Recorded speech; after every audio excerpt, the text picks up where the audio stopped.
Before we get into this, I need for you to understand something. This is not just a celebrity story. This is a story about a 16-year-old girl who didn't have the language, the life experience, or the emotional maturity to understand what exactly was being done to her. And by the time she did, she was already in love, already invested, and already in too deep. I'm Kenzie, and welcome to Crowned by Kenzie, where we don't just talk about what happened, we talk about what it actually means. And today, we're going deep on Brandy and Wanya Morris, because after reading the comments and watching some of the videos, I don't think people are asking the right questions about this story. Let's get into it after the intro.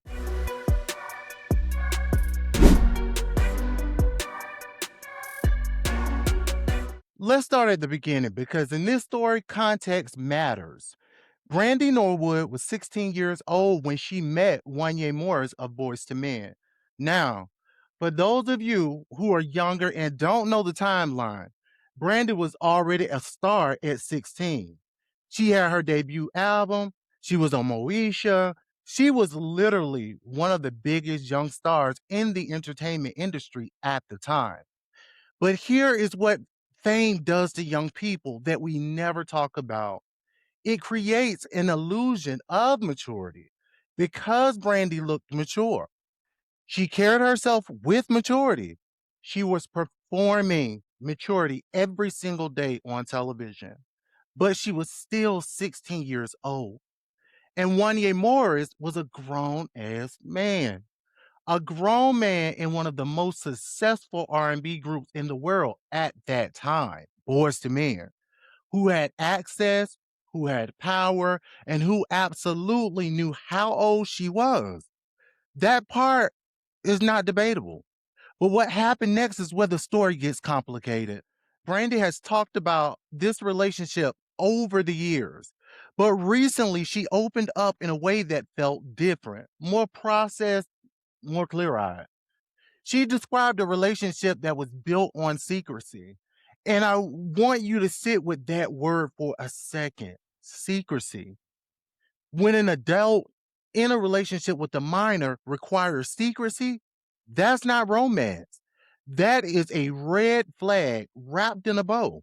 Secrecy protects the adult, it isolates the child. It creates a dynamic where the younger person feels special, chosen, like they're onto something exclusive. And that feeling is a manipulation tool.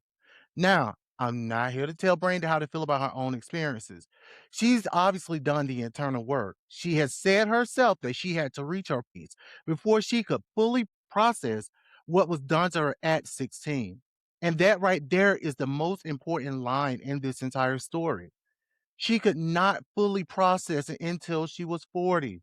That is 24 years of carrying something that should never have been placed on her in the first place.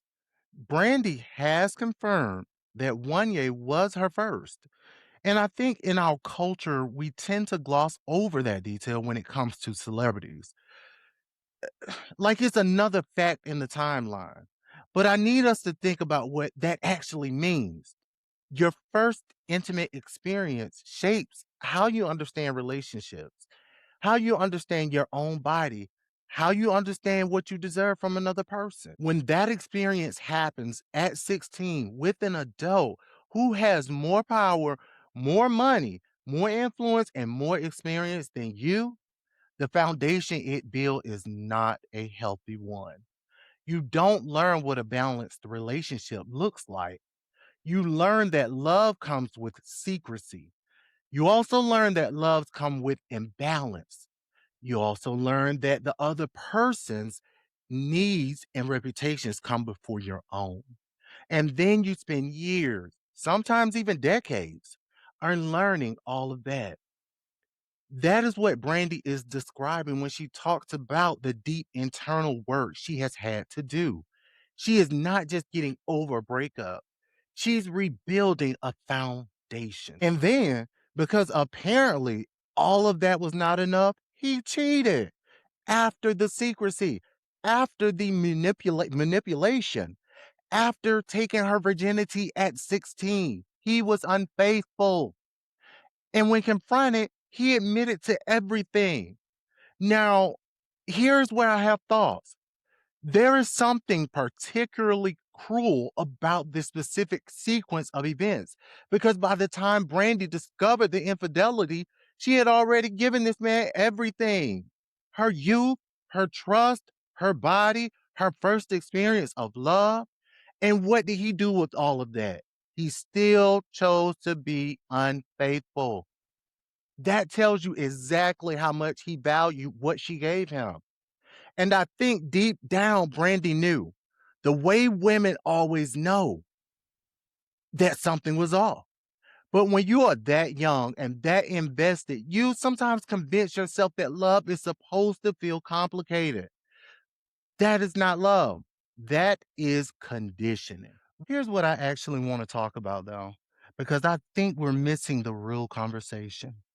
We keep framing this as a Brandy and Wanya story. But this is really a story about how the entertainment industry failed a 16-year-old girl. Where were the adults in Brandy's life who should have protected her from a grown man in the industry? Where was the accountability at the time? Because I guarantee you, people knew. In that industry, people always know. And the fact that this relationship was able to exist in secret for as long as it did says everything about how young Black girls in entertainment have historically been left to navigate adult situations completely alone. Brandy was a commodity before she was a person in the industry's eyes. And Wanye Morris understood that the industry would protect him because it always protected men like him. The fact that he's still celebrated, still performing, still getting nostalgia tours and BET tributes, while Brandy spent 24 years doing internal work just to process what he did to her at 16. That imbalance is the real story. Listen, I have a lot of respect for Brandy for even talking about this openly because she didn't have to. She could have kept protecting him the way she did for decades, but she chose her own healing over his comfort. And at 40 something years old, I think she has finally given herself permission to be honest about what happened to her. That takes strength. Now, I want to hear from you. Do you think Wanye Morris has ever truly been held accountable for this? And do you think the industry has changed enough to protect young artists today? Or are we still having the same conversation in another 20 years? Drop it in the comments, and I read every single one of them. If you are new here, I am Mackenzie. This is Crown by Kenzie. We do pop culture, entertainment, celebrity gossip the right way, with context, with nuance, and absolutely no a filter. Subscribe to keep up what's coming next. And until next time, stay crowned.